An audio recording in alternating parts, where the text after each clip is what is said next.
Okay, I'm gonna try to explain this modified bucket sort problem for the last time because this is like take like 200 and I just need some practice for my final exam. So this bucket sort problem is slightly modified in a way that the items are distributed. So as you can see, a third of the items are uniformly distributed from 0 to 0.3, a third of them are distributed from 0.3 to 0.4, and the remaining third is uniformly distributed in 0.4 to 1. And also, the number of buckets is different in this modified version as well. So in like a normal bucket sort, you would have k, which is the number of buckets, equal to n, which is the number of elements. So for example, if you had 100 elements, you would have 100 buckets. But in this modified version, k equals square root of n, which means if you have 100 elements, you would only have 10 buckets. And we also know that the comparison-based sorting algorithm that we're going to be using to sort the items in each bucket runs in O of n log n. Okay, so we have these pieces of information, and we need to find the time complexity for this modified bucket sort. So in order to do this, well, we can first look at the three groups we have here, um, and we can, instead of like doing the time complexity for all three of them, we can actually just do it for the worst one, or one that would take like the longest to run, right? So if we think about it, we're trying to find the time it takes to sort the items in each bucket, right? And um, if we look at all three of the groups, the second group stands out because the second group clearly is going to have the densest population of elements because the range is only 0.1, whereas the range in the first group and the third group is 0.3 and 0.6. Basically, what this means is like you have like 100 elements, right?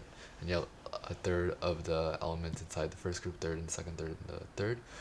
You're gonna have like what 33 elements from 0 to 0.3. Okay, which is like, it's definitely, it's like not that much space, but it's like a decent amount of space.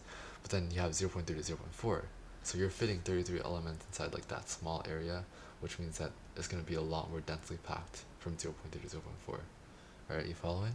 Okay, so um, so basically we only need to calculate the time complexity for group 2. So in order to solve this, we need to first find the time complexity that it takes to actually put an element into a bucket. So basically how a bucket sort works is like you have a group of elements and then you put each element into its corresponding bucket with the formula. Uh, the formula is just like multiplying the element by 10, which is how you find the index or like which bucket it goes into. For example, like 0.33, if you multiply by 10, you get 3.3, which means you would put in bucket number 3, or like index 3, right? So bucket 3. So that's how you do the initial, like, putting in elements into the buckets. And that's only O of n, right? So we have O of n here. And the reason that it's O of n is because you're just doing a simple algorithmic operation. So you're just doing a multiplication, which is just O of n, right? It's just a simple operation. So we have O of n here, and we can already tell that the O of n is negligible because like the running time of the sorting algorithm we already know is n log n, which is bigger than O of n. So we can just completely like we don't have to consider O of n, right? Next, we need to find, our final calculation we need to do is the number of buckets in group 2 multiplied by the time it takes to sort an item, or the items in each bucket. Okay, so first let's find the number of buckets in group 2. Jesus Christ. Sorry, I'm not used to writing like this at all in group 2. Okay. um, so we already know that the total number of buckets is square root of n. Okay, so and that's just k, right? So square root of n total number of buckets. But in order to find the number of buckets in group 2, we can take a look at the range. So the range for group 1 is 0.3. The range of group 2 is 0.1. The range of group 3 is 0.6. So we look at the range because we need to find how, like, what percentage of buckets does group 2 allowed to hold, right? So like if we think about it like this, right? Think about like a parking lot analogy. Okay, so in a parking lot we have, let's say, 100 parking spaces. Okay, Group A would be in charge of 30% of the parking spaces because it has a range of 0 to 0.3, right? And 0.3 out of 1, 1 is like, the like the max, right? Like the end point, right? So if we look at 0.3 to 1, it would just be 30% of that. So which means that they own 30% of parking lots. So Group 2 would own 10% and Group 3 would own 60%. So if we look at it in this case, we know that Group 2 would only have 10% of the total number of buckets. So we multiply square root of n by 0.1. Okay, so that's the total number of buckets, right? And we need to multiply this by the time it takes to sort the items in each bucket. Okay, so how do we do that? First, we need to calculate the number of items in each bucket in the first place. Okay, so we have the total number of buckets in Group 2, and we also have the total number of items in Group 2. So all we need to do now is we do the total number of items divided by the total number of buckets in Group 2. Alright?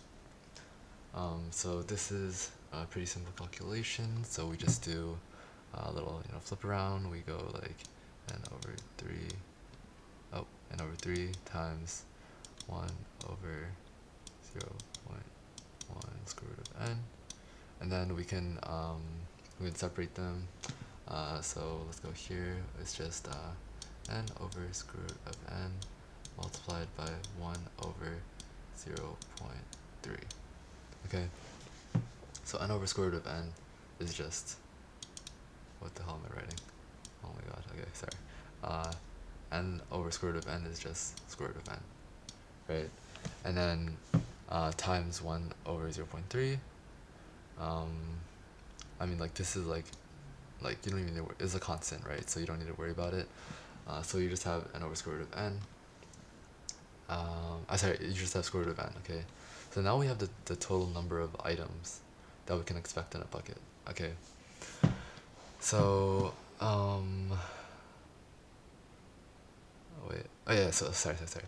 So we know that the running time of the sorting algorithm is n log n, and n is like the number of elements inside of the bucket, okay? So all we need to do now is we replace the n and n log n with the number of items, which is square root of n. So now our sorting algorithm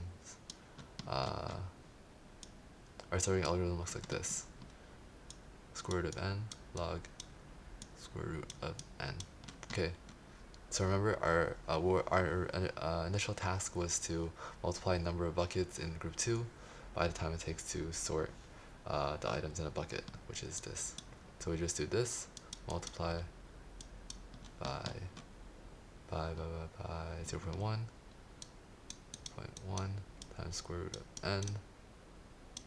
Okay, and then using just basic logarithmic rules, we know that log of a square root, you can just move the square root in front of the log. So it's just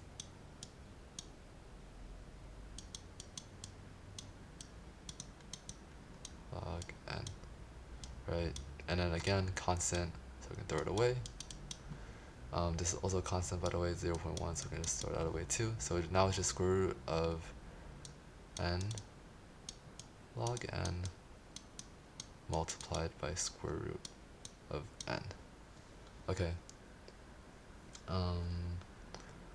Now.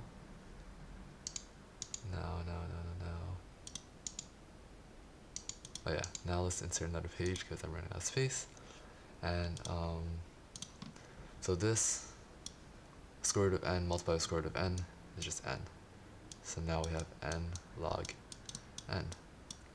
And that is the running time to sort, all of the elements inside Group 2. Okay. So we know when we're like calculating time complexity, right? Like we only need to really look at the worst case scenario for like all the groups, right? Because like it's gonna take at least this amount of time. It's gonna take at least this amount of time. Like, it doesn't matter if the other groups are faster, because it's gonna take at least this amount of time to sort group 2.